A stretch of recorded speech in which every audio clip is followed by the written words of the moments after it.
Braking பாயிண்ட்டுக்கு வந்து விட்டது. 5ஆம் தேதி காலை 9:30 மணிக்கு ராகுல் காந்தி சென்னை வருவதாகவும் நான் கேள்விப்படுகிறேன். டிஎம்கே வேண்டாம்னு காங்கிரஸ் போக போகிறதா, இல்லாட்டி காங்கிரஸ் வேண்டாம்னு டிஎம்கே உதற போகிறதா, இல்ல யாரு முன்னால?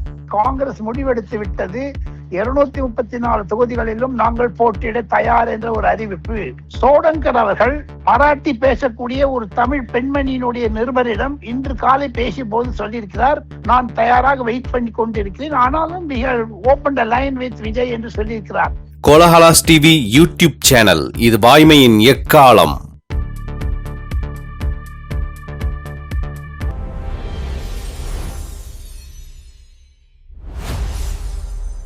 வணக்கம் நண்பர்களே. இப்போது நம்முடன் தொலைபேசி மூலம் பத்திரிகை உலக ஜாம்பவான் டெல்லியார் ராஜகோபாலன் இணைகிறார். சார் வணக்கம் சார். நமஸ்காரம் சீனிவாசன். நமஸ்காரம். என்ன சார் பயங்கர பரபரப்பா ஒரு எக்ஸ்பதிவு ஒன்று போட்டிருக்கீங்க. என்ன காங்கிரஸ் 234 தனித்து போட்டின்னு ஒரு முடிவெடுத்து விட்டதாகவே காங்கிரஸ் அறிவிக்கிறதுக்கு முன்னால் நீங்க அறிவிச்சிருக்கீங்க. என்ன சார்?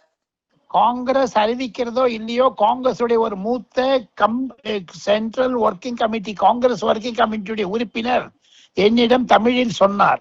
அதை தவிர இருக்கக்கூடிய நிலவரத்தை எல்லாம் பார்த்தால் தாங்கள் கூறுவது கண்டிப்பாக நடக்கும் என்றெல்லாம் சொல்லுகிறார்கள். காரணம், ஒரு பீகாரை சேர்ந்த ஒரு அரசியல்வாதி, தனி கட்சி நடத்துபவர், பீகாரில் எந்த முதலமைச்சர் கருணாநிதியுடைய மகன் க ஸ்டாலினை தமிழகத்திலிருந்து டெல்லிக்கு அழைத்து சென்றாரோ, பீகாருக்கு அழைத்து சென்றாரோ, அந்த தலைவர், எந்த தலைவர் தமிழகத்தினுடைய திமுக 2021 பதவிக்கு வர வேண்டும் என்று ஆலோசனை கூறினாரே, அவர் இன்று திமுகவிற்கு எதிராக போகிவிட்டார். அவர்தான் ராகுல் காந்தியிடம் விஜயை தொலைபேசியில் பேச வைத்தார். இன்று பரபரப்பான சூழ்நிலையில் காங்கிரஸ் முடிவெடுத்து விட்டது.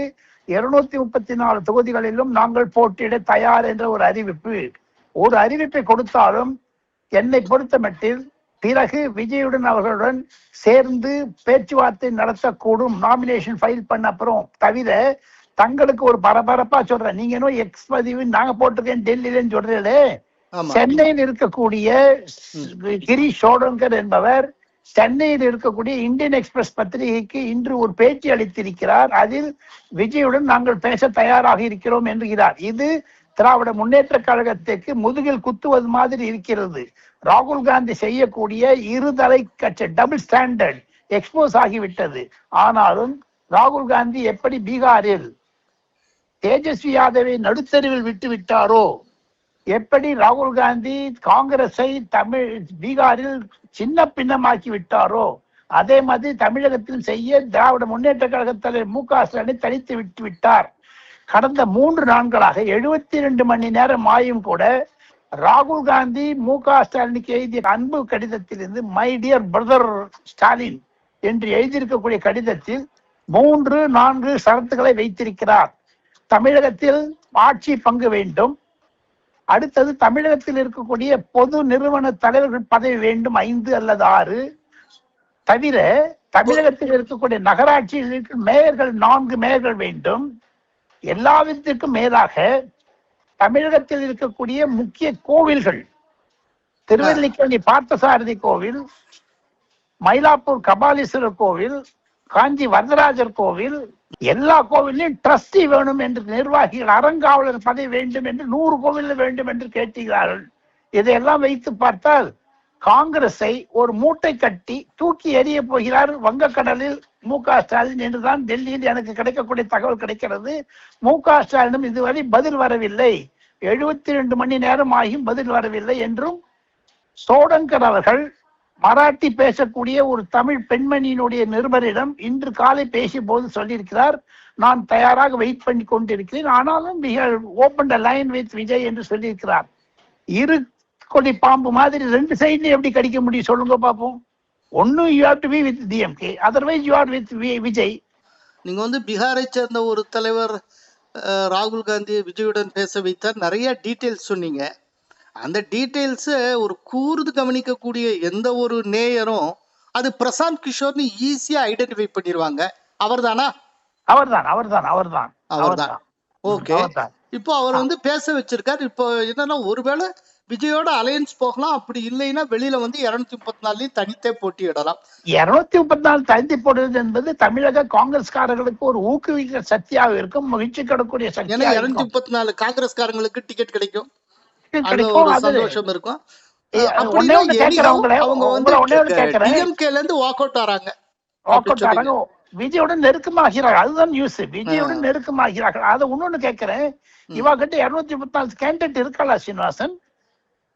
இனிமேதான் அவங்களே எக்ஸ்ப்ளோர் பண்ணணும் சார், எக்ஸ்போஸ் பண்ணும். இது தவிர ஏன் இந்த மாதிரி ராகுல் காந்தி பண்ணுகிறார் தெரியவில்லை. போதாத குறைக்கு மேற்கு வங்காளத்திலும் தனித்து போட்டி இருக்கிறோம். ஆக மொத்தம் இந்தியாவில் இருக்கக்கூடிய அனைத்து மாநிலங்களிலும் தனித்து போட்டியிடக்கூடிய ஒரு சாதனையை படைத்த காங்கிரஸ் மீண்டும் காங்கிரஸை புத்துயிர் கொண்டு வர வேண்டும் என்று ஆவலுடன் இருக்கக்கூடிய ராகுல் காந்தி திடீரென்று திமுக முதுகில் சவாரி செய்தவர் ஏன் திடுத்துப்பென்று திமுகவை காலெடுத்து உதறி விட்டார் என்று தெரியவில்லை. டெல்லியில் பரபரப்பாக இருக்குது. டெல்லியினுடைய காங்கிரஸ் அலுவலகத்திலும் பலர் இது பற்றி தான் பேசிக் கொண்டிருக்கிறார்கள். இல்ல ஒரு விஷயம் சார், அதாவது ராகுல் காந்தி அவர்கள் தொடர்ந்து கொஞ்ச காலமாகவே அவருடைய அப்ரோச்சுங்கிறது அதிக தொகுதிகளில் வெற்றி பெறுவது என்பதை காட்டில அதிக தொகுதிகளில் போட்டியிடுவது என்பதாக இருக்கிறது. அது வந்து ஆக்சுவலா அது ஒரு ஸ்ட்ராட்டஜின்னு நினைச்சு பண்றாரு. பீகார்லயும் அதுதான் பண்ணாரு, ஒவ்வொரு இடத்துலயும் அதுதான் பண்ணி கொண்டு வருகிறார். மகாராஷ்டிரால பண்ணாரு, ஹரியானால பண்ணாரு. கரெக்ட். இப்ப அதே பாணியில இப்ப தமிழ்நாட்டிலும் வெற்றியோ தோல்வியோ ஆனா நிறைய இடத்துல போட்டியிடணும். அது வரவேற்கத்தக்கது சீனிவாசன், வரவேற்கத்தக்கது. காரணம் என்ன என்று கேட்டால், எந்த கட்சியாகட்டும் தன்னுடைய தோழர்களையும் தொண்டர்களையும் உற்சாகப்படுத்துவதற்கு தேர்தலில் போட்டியிட வேண்டும் என்று ராகுல் காந்தி எடுத்திருக்கக்கூடிய ஒரு முடிவு நல்ல முடிவாகத்தான் பல காங்கிரஸ் ஒர்க்கிங் கமிட்டி மெம்பர்ஸ் பாராட்டுகிறார்கள் ராகுல் காந்தியை.